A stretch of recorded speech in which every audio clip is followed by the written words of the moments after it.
မြန်မာနိုင်ငံမှာဗုဒ္ဓဘာသာဝင်သံဃာတချို့ရဲ့နိုင်ငံရေးရည်ရွယ်ချက်ပါတဲ့လှုံ့ဆော်မှုတွေဟာ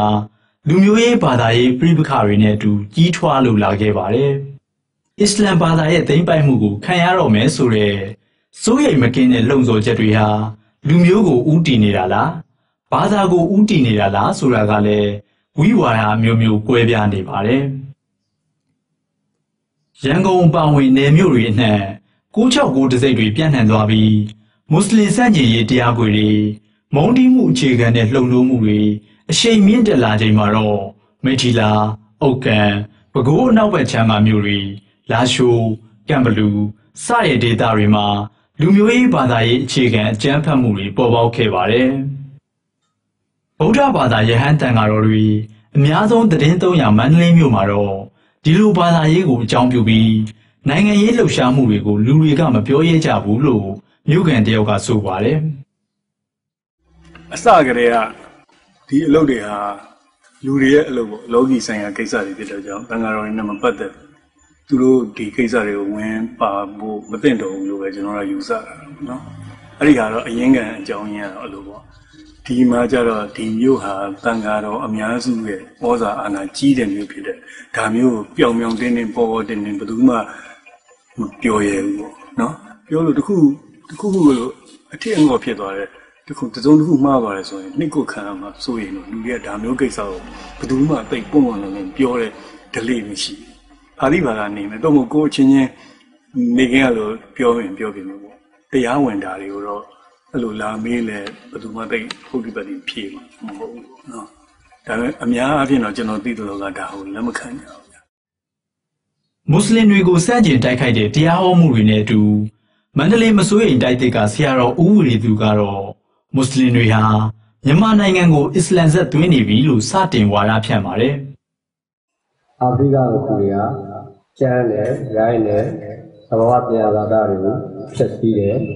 ။ငါအချင်းချင်းလဲအမျိုးတူငါ့ကိုလည်းစားတယ်။အမျိုးမတူတဲ့သူတွေလည်းစား။အဲဒီလိုပဲမွတ်စလင်တွေကကျန်းတယ်၊ရိုင်းတယ်ချင်းချင်းလည်းတက်တယ်အခြားသူတွေလည်းတက်တယ်သဘောတရားလာတာဖြတ်စီတယ်အဲ့လိုဥပမာပေးပြီးတော့ပြောပြတာပါအဲ့ဒါဟာအကျန်းဖတ်အစောရောက်သူစိတ်မရှိတဲ့သူတွေကိုရွှေ့တာပါတမျိုးသားလုံးရွှေ့မွတ်စလင်စန့်ကျင်ရေးတွေကိုတရားဟောခဲ့လို့2003ခုနှစ်မှာဖမ်းဆီးကျင်းချခံခဲ့ရတဲ့ဦးဝီသူကသူဟောတဲ့တရားတွေဟာအမုန်းတရားတွေမဟုတ်ပါဘူးဖိနှိပ်ခံရတဲ့သူတွေရဲ့ငိုကြီးတံပါလို့ဆိုပါတယ်။ကလေးတယောက်ကိုဒီတယောက်ကဟုတ်ကြည့်ပါလေ။အဲ့ဒီကလေးတယောက်ကသူခံစားရတာကိုဟိငိုယူပြီးတော့အကူကြီးတောင်းပန်လို့ရှိတယ်။ဦးဇင်းရဲ့တရားတော့ဘုရားတွေပဲဖြစ်တယ်။မုန်းတရားတွေဦးဇင်းတို့တရားအဲ့လိုဟောလိုက်လို့မုန်းပြီးတဲ့တရားတွေအမေဇာတိသေးဇာတိမှန်နေတက်ကြလာဇာတိဆိုင်အဲ့ဇာတိသေးဇာတိမှန်တက်ကြလာဘုရားလည်းဟုတ်ရဲ့ဟုတ်လို့ခုပါလာတော့ချစ်ပြီးတော့ဟုတ်လို့ဆက်ရဲ့လုံးကြောခါဝဲဆောက်တဲ့စိတ်ပေါ်လာအဲ့ဒီပြောတဲ့တရားဟောတာမြန်မာဗုဒ္ဓဘာသာဝင်တွေဇာတိသွေးဇာတိမှန်တက်ကြွဖို့ဘာကြောင့်လိုနေတာပါလဲလူမျိုးတစ်မျိုးကအခြားလူမျိုးတစ်မျိုးကိုဝါမျိုးနေတယ်ဆိုတဲ့ထင်မြင်ချက်လားဘာသာတစ်ခုကဘာသာတစ်ခုကိုဝါမျိုးနေတယ်လို့ယူဆနေတာလား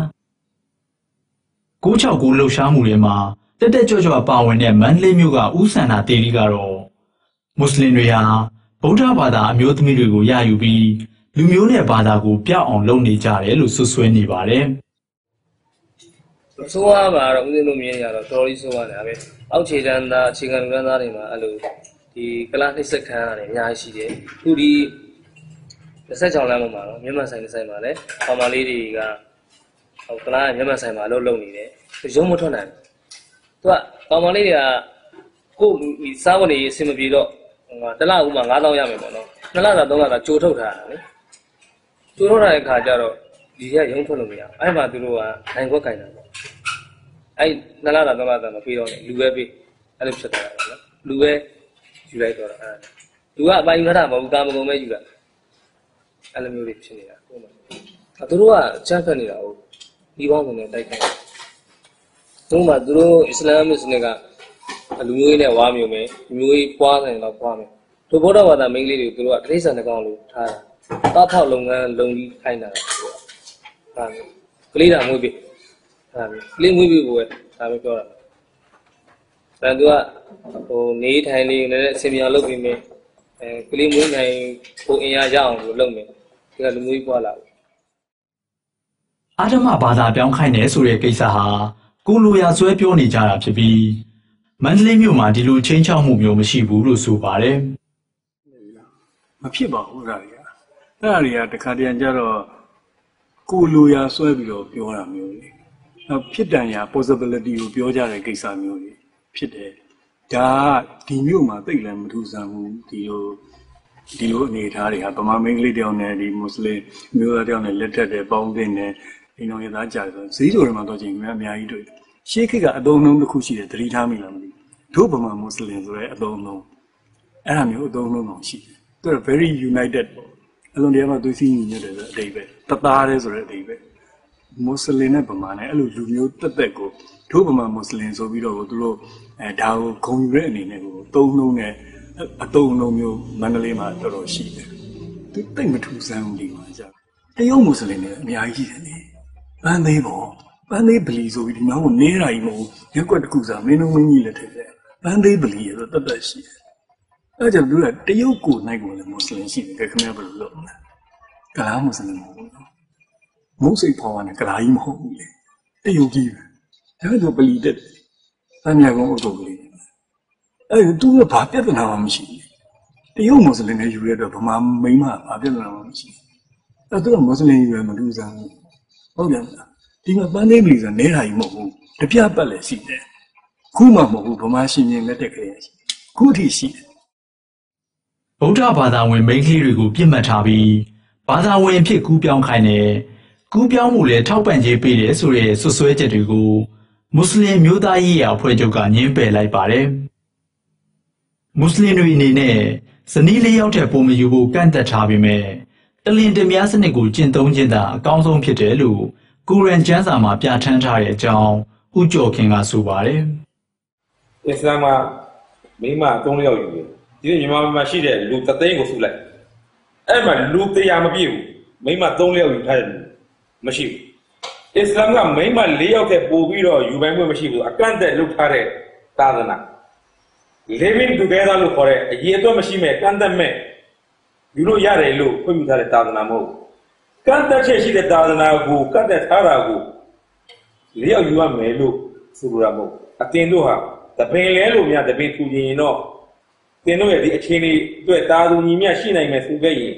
4ယောက်အထိတင်တို့ကိုခွင့်ပြုတယ်တလင်သမားစနစ်တာလေကောင်းတယ်ဆိုပြီးကျမ်းတော်မြတ်ကိုယ်တိုင်ပါပြီးတာအကန့်အသတ်နဲ့4ယောက်နဲ့ပုံမယူတဲ့ဆိုတဲ့သာသနာကြောင့်4ယောက်ယူတယ်လို့ပြောပြီးတော့ဒါဟာလေဒါအစ္စလာမ်ရဲ့ပေါ်မှာမလို့တမာပေါ့လေဒါကဒီလိုပုံစံမျိုးတွေဆိုတဲ့သဘောကလူတဦးရဲ့ဆောင်ရွက်ချက်ကဒီလူတဦးချင်းဒီရဲ့ဇာတိတာပိုင်းနဲ့ပဲဆိုင်တယ်တိုင်းမဂ္ဂဇင်းရဲ့ The Face of Buddhist Terror ဆိုတဲ့မျက်နှာဖုံးဖော်ပြချက်ဟာတစ်ကမ္ဘာလုံးကိုစူပွက်သွားစေခဲ့ပါတယ်။ဖောင်တော်ဦးဆရာတော်ကတော့ဦးဝီသူဟာအကျမ်းဖတ်သမားမဟုတ်ပါဘူးလို့ဆိုပါတယ်။ရတယ်ပေါ့။ဘယ်နည်းနဲ့ပဲပြောဝိတ္တုကိုပဲရည်ရွယ်ပြီးတော့ပြောတယ်ပဲထားပေါ့။မျက်နာသူ့မျက်နာဆိုတော့သူ့ကိုပဲရည်ရွယ်ပြီးပြောတယ်ထားပေါ့။ဝိတ္တုကဘယ်ဟာတွေလိုက်ပြီးကြမ်းဖြတ်တယ်ပေါ့။ဥစမာဘင်လာဒင်ကိုလက်နဲ့ကြည့်ခံပြီးတော့သူလုံနေတာရှိနေတာပေါ့နော်။အဲ့လိုမရှိဘဲနဲ့သူကကာကွယ်တာစောင့်ရှောက်တာပဲရှိတယ်။သူလိုက်ပြီးတော့ဖြစ်စည်းနေတာတွေမရှိဘူးပေါ့။ဖြစ်စည်းနေတာတွေမရှိဘဲနဲ့ဘာဖြစ်လို့သူ့အကျမ်းဖတ်သမားလို့ပြောတာလဲ။ဒါလုံးဝမဖြစ်နိုင်ဘူး။အဲ့ကဘာလဲဒီမီဒီယာလဲဒီလိုရေးတာအတော့ကိုမကောင်းဘူးပေါ့။ဘုရားသူကဘာလို့ပဲအဓိကထားပြောလဲ။သူရှိလာတဲ့ပြဿနာတွေ case တွေဒါတွေကိုသူဖြစ်ရှင်းပေးတာပဲဒါပဲရှိတယ်။အဲ့တော့အကျမ်းဖတ်သမားမဟုတ်ဘူးဆိုတာကိုရှင်းရှင်းလင်းလင်းသိစေတာ။ပြီးတော့ဘာလို့လဲနော်ပြီးခဲ့တဲ့အကျမ်းဖတ်မှုတွေမှာဘေးပြောကတွေပါတယ်ဆိုတာကိုဦးဝီသူကလက်ခံပါတယ်။သွေးထိုးလှုံ့ဆော်မှုတွေဟာမွတ်စလင်တွေဘက်မှာရောဗုဒ္ဓဘာသာဝင်တွေဘက်မှာပါရှိတယ်လို့ပြောဆိုပါတယ်။ဒါပဲတခြားနေရာတွေကူးဆက်သွားတာတွေတော့ပြောကပါလာပါ။အဲ့ဒီနောက်ပိုင်းမှာဟောလာတွေပါတယ်ညာတွေဖန်တီးတာနှစ်ဖက်စလုံးမှာရှိတယ်။ကျန်စားပြီးတော့ဒီလိုမဖြစ်ဖြစ်အောင်ဖန်တီးတဲ့လူလည်းရှိတယ်။ဟောလာတွေလွှင့်ပြီးတော့ ဒီလိုမျိုးပြောဖန်နေတဲ့လူရှိအားလုံးနဲ့ပတ်သက်ပါရှိတယ် မွတ်စလင်စန့်ကျင်ရေးလှုပ်ရှားမှုလို့ဆွဆွဲခံနေရတဲ့969အမှတ်တစိမ့်နဲ့အဖွဲ့အစည်းတွေဟာနိုင်ငံတော်တန်ခါမဟာနာယကအဖွဲ့ရဲ့စီမင်းစည်းကမ်းတွေနဲ့မကိုက်ညီဘူးလို့ဆုံးဖြတ်လိုက်ပါတယ်။ဒီဆုံးဖြတ်ချက်ကိုဦးဝီရီသူကလက်မခံပါဘူး။သူဟာမြန်မာနိုင်ငံကတန်ခါ9သိန်းကိုကိုစားပြုသူတယောက်လို့ကြွေးကြော်ပါတယ်။ တန်ခါနိုင်ကလုံလုံးလုံးလေးတနက်နဲ့ထောက်ပြီးတနက်နဲ့ထောက်ပြီးဆဲတာတန်ခါရီတန်ခါအခွင့်အရေးရှိခုဒီမိုကရေစီနိုင်ငံကြီးကတန်ခါတော်တွေရောဝန်ကြီးတွေရောသာသနာ့ဝန်ကြီးတွေဒီလုံထုံးလုံကြီးတွေဒီမိုကရေစီနဲ့မညီတဲ့အတွက်ကြောင့်အဲ့တော့သုံးတရားဖိအားပေါ်လာတယ်လုံထုံးလုံကြီးတွေနဲ့သုံးတရားဖိအားမပေါ်လာဘူးဒီသဘောထားလေးဦးသိန်းဝီရသူကစစ်တီ9သိန်းအားရှိတယ်